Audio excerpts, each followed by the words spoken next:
나는 내가 종소리가 된 게 아닌가 하는 착각에 몸을 떨었습니다. 그러면서 그때서야 깨달을 수 있었습니다. 내가 그토록 오랜 세월 동안 참고 기다려온 것이 무엇이며 내가 이 세상을 위해 소중한 그 무엇이 되었다는 것을. 누구의 삶이든 참고 기다리고 노력하면 그 삶의 꿈이 이루어진다는 것을.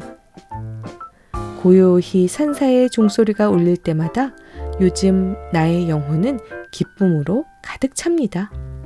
범종의 음관 역할을 함으로써 보다 아름다운 종소리를 낸다는 것.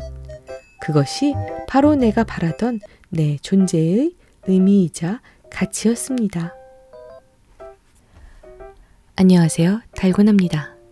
오늘은 정호승의 단편소설 항아리를 연천 한옥카페 세라비의 항아리들을 둘러보며 읽어볼까 합니다. 항아리는 중학교 교과서에 실린 소설입니다.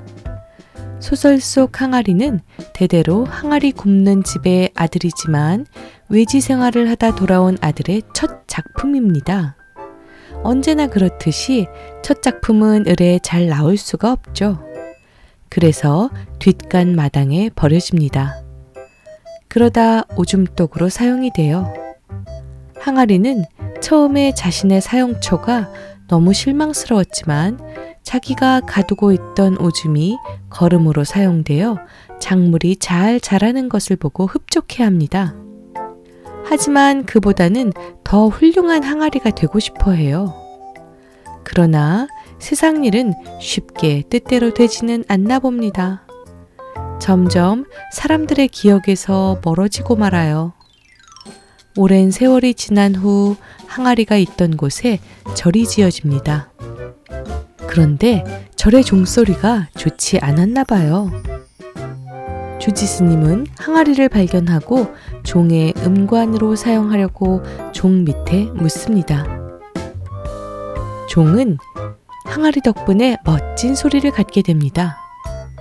항아리도 결국 자신이 바라던 멋진 항아리가 되죠. 어떤 사람이든 어떤 물건이든 세상엔 각자의 역할이 있습니다. 당장 그 자리가 보이지 않는다 하더라도 실망하지 않고 준비하고 견디며 살아가는 것이 필요하겠죠? 오늘 함께 보실 한옥카페의 항아리들 역시 어딘가에서 자기 일을 열심히 한 항아리들처럼 보였습니다. 그리고 별로 예쁜 항아리들 같이 보이진 않았거든요. 좀 못생긴 항아리들이 많았어요. 1800여 개의 항아리들은 손님들에게 옛날 이야기를 해주는 것 같았습니다. 연천 여행을 계획하고 있으신 분들은 한번 들려도 좋을 곳이라고 생각합니다.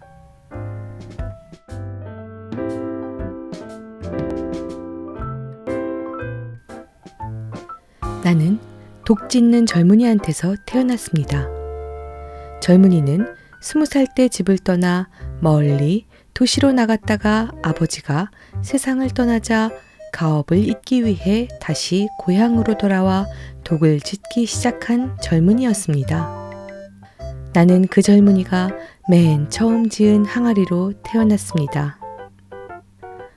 그런 탓인지 나는 그리 썩 잘 만들어진 항아리가 아니었습니다. 어릴 때부터 할아버지와 아버지의 어깨너머로 독 짖는 법을 쭉 배워왔다고는 하나 처음이라서 그런지 젊은이의 솜씨는 무척 서툴렀습니다. 곱게 질흙을 빚는 것도, 가마에 불을 떼는 것도, 디딜 풀무질을 하는 것도, 잿물을 바르는 것도 모두 서투르기 짝이 없었습니다. 젊은이는 내가 세상에 태어나자 아주 못마땅한 얼굴로 나를 쳐다보았습니다. 마치 내가 무슨 큰 잘못이라도 저지른 듯 나를 쳐다보는 눈길이 아주 기분 나빴습니다. 그러나 나는 뜨거운 가마 밖으로 빠져나온 것만 해도 기뻤습니다. 처음에 가마 속에 들어갔을 때 불타 죽는 줄만 알았지 내가 다른 무엇으로 다시 태어난다고는 생각하지 못했습니다. 그런 내가 아래 위가 좁고 허리가 두둑한 항아리로 태어났으니 그 얼마나 스스로 대견스럽고 기쁘던지요. 그러나 그것은 나만의 기쁨일 뿐 젊은이는 나를 달가워하지 않았습니다. 나는 그대로 뒷간 마당가에 방치되었습니다. 나의 존재는 곧 잊혀졌습니다. 버리고 잊혀진 자의 가슴은 무척 아팠습니다. 항아리가 된 나는 내가 그 무엇을 위해 소중하게 쓰여지는 존재가 될 줄 알았으나 나는 버려진 항아리 이외에 아무것도 아니었습니다. 소나기가 지나가면 빗물이 고였습니다. 빗물에 구름이 잠깐 머물다 지나갔습니다. 가끔 가랑잎이 날아와 맴돌 때도 있었습니다. 밤에는 이따금 별빛들이 찾아와 쓰다듬어 주었습니다. 만일 그들마저 찾아와 주지 않았다면 나는 아마 그대로 죽고 말았을 것입니다. 그러나 그들만을 위해 존재하고 있기에는 나 자신이 너무나 초라하고 안타까웠습니다. 나는 그 누군가를 위해 사용되는 가장 소중한 그 무엇이 되고 싶었습니다. 그래야만 뜨거운 가마의 불구덩이 속에서 끝끝내 살아남은 의미와 가치가 있을 것 같았습니다. 그러던 어느 가을이었습니다. 하루는 젊은이가 삽을 가지고 와서 깊게 땅을 파고는 모가지만 남겨둔 채 나를 묻고 그대로 돌아가 버렸습니다. 땅속에 파묻힌 나는 내가 무엇으로 쓰일지 알 수 없었습니다. 그렇지만 가슴은 두근거렸습니다. 이제야 내가 버려진 존재가 아니라 남을 위해 무엇으로 쓰일 수 있는 존재라는 사실에 그저 한없이 가슴이 떨려왔습니다. 그날 밤이었습니다. 감나무 가지 위에 휘영청 보름달이 걸려 있었습니다. 어디선가 나를 향해 다가오는 젊은이의 발걸음 소리가 들렸습니다. 나는 가슴을 억누르고 두 귀를 쫑긋 세웠습니다. 젊은이의 발걸음 소리는 바로 내 머리맡에 와서 딱 멈추었습니다. 나의 가슴은 크게 고동쳤습니다. 달빛에 비친 젊은이의 그림자가 바람에 흔들렸습니다. 나는 고요히 숨을 죽이고 젊은이를 향해 마음속으로 크게 팔을 벌렸습니다. 아, 그런데 이게 도대체 무슨 일입니까? 젊은이는 고이춤을 열고 주저없이 나를 향해 오줌을 누는 것이었습니다. 그러고는 뒤도 돌아보지 않고 다시 방 안으로 들어가 버렸습니다. 아, 나는 그만 오줌독이 되고 만 것이었습니다. 나는 참으로 슬펐습니다. 아니, 슬프다 못해 처량했습니다. 지금까지 참고 기다리며 열망해온 곳이 고작 이것이었나 싶어 참담했습니다. 젊은이는 밤낮을 가리지 않고 찾아와 오줌을 누고 갔습니다. 젊은이뿐만 아니었습니다. 젊은이의 아이들도 가끔 들르는 동네 사람들도 오줌을 누고 갔습니다. 내가 오줌독이 되기 위해서 이 세상에 태어난 것은 결코 아니라는 생각이 들었으나 결국 나는 오줌독이 되어 가슴께까지 가득 오줌을 담고 살고 있었습니다. 곧 겨울이 다가왔습니다. 날은 갈수록 차가웠습니다. 강물이 얼어붙자 오줌도 얼어붙어 버렸습니다. 나는 겨우내 얼어붙은 내 몸의 한쪽 구석이 그대로 금이 가거나 터져버릴까봐 조마조마해서 한시도 마음을 놓을 수가 없었습니다. 다행히 내 몸이 온전한 채 봄이 찾아왔습니다. 물론 얼었던 강물도 녹아 흐르고 얼어붙었던 오줌도 다 녹아내렸습니다. 사람들은 밭을 갈고 씨를 뿌렸습니다. 씨를 뿌리고 난 뒤에는 내 몸에 가득 고인 오줌을 퍼다가 밭에다 뿌렸습니다. 배추밭에는 배추들이 싱싱하게 자랐습니다. 무밭에는 무들이 싱싱하게 자랐습니다. 나는 그들이 싱싱하게 자라나는 것을 보는 것만으로도 큰 위안이 되었습니다. 내가 오줌독이 되어 오줌을 모아줌으로써 그들이 건강하게 잘 자랄 수 있게 된다고 생각하니 그런대로 나는 살만한 가치가 있는 존재였습니다. 그러나 시간이 가면 갈수록 그것만은 아닌 것 같았습니다. 나는 오줌독이 아닌 다른 무엇인가가 되고 싶어 늘 가슴 한쪽이 뜨겁게 달아올랐습니다. 1년이 지났습니다. 나는 여전히 오줌독으로 남아 있었습니다. 2년이 지났습니다. 나는 여전히 오줌독으로서의 역할밖에 하지 못했습니다. 오랜 시간이 흘렀습니다. 이제 내게 오줌을 누러 오는 사람조차 없었습니다. 굳이 누가 있다면 새들이 날아가다가 찔끔 똥을 갈기고 가는 게 고작이었습니다.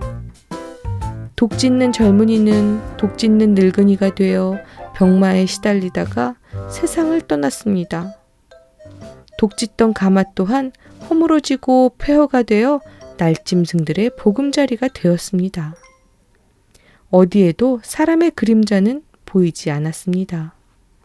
나는 어느새 오줌독의 신세에서 벗어나 있었습니다.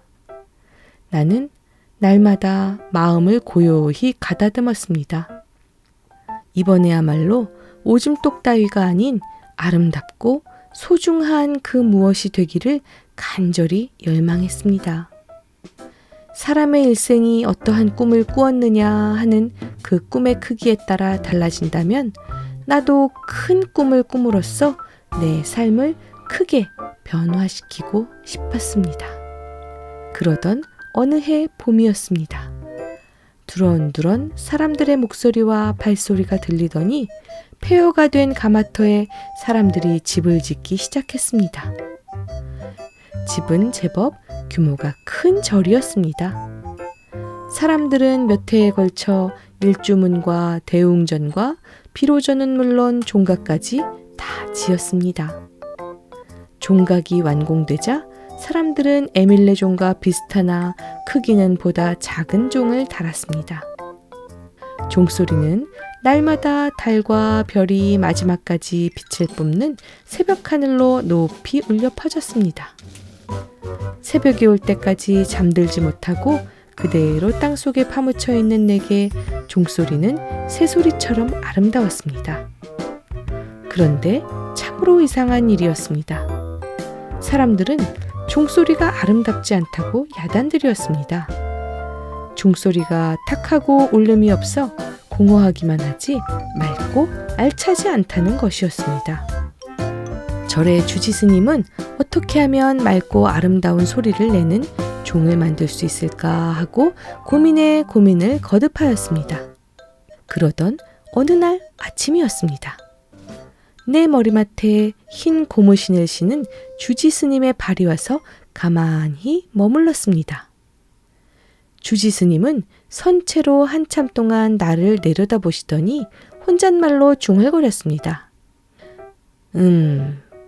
이건 아버님이 만드신 항아리야. 이 항아리가 아직 남아있다니. 이 항아리를 묻으면 좋겠군. 스님은 무슨 큰 보물을 발견이라도 한 듯 만면에 미소를 띄었습니다. 나는 두려움에 떨며 곧 종각의 종 밑에 다시 묻히게 되었습니다. 도대체 내가 무엇이 되기 위하여 종 밑에 묻히는지는 알 수 없었습니다. 그러나 그것은 그리 두려워할 일이 아니었습니다. 나를 종 밑에 묻고 종을 치자 너무나 놀라운 일이 일어났습니다. 종소리가 내 몸 안에 가득 들어왔다가 조금씩 숨을 토하듯 내 몸을 한 바퀴 휘돌아 나감으로써 참으로 맑고 고운 소리를 내었습니다.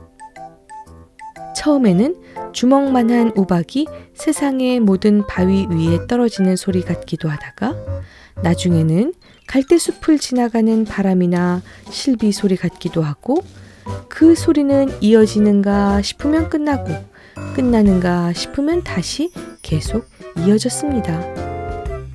나는 내가 종소리가 된 게 아닌가 하는 착각에 몸을 떨었습니다. 그러면서 그때서야 깨달을 수 있었습니다.